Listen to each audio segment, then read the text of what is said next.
মাসিক ফ্রি থাকবে কিনা, মাসিক আনতে পারবে কিনা।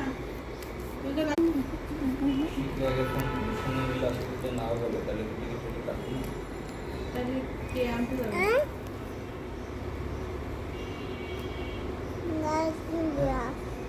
হ্যাঁ, ওয়ালাইকুম আসসালাম ভাইয়া, আমি ঢাকা থেকে ননি বলছিলাম। আমি হচ্ছে আপনাদের এখানে টিকিট করি আর কি। এখন হচ্ছে আগামীকালকে ভাইয়া সকালে একটা টিকিট দরকার। আমি তো অনলাইনে পাচ্ছি না, অনলাইনে টিকিট বের করতে পারছি না। সাতক্ষীরা থেকে ঢাকা আসবে, হ্যাঁ পদ্মাশপুর হয়ে আপনাদের যে গাড়ি আসবে। সকাল কয়টায় গাড়ি? 8:30টার গাড়িতে আসবে।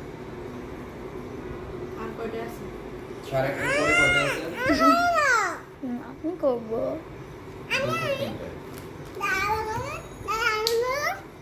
আচ্ছা, তাহলে আপনি 8:30টার গাড়িতে একটা টিকিট আপনার হচ্ছে করতে হবে। গেলা ভালো হচ্ছে এটা। হ্যাঁ, আচ্ছা।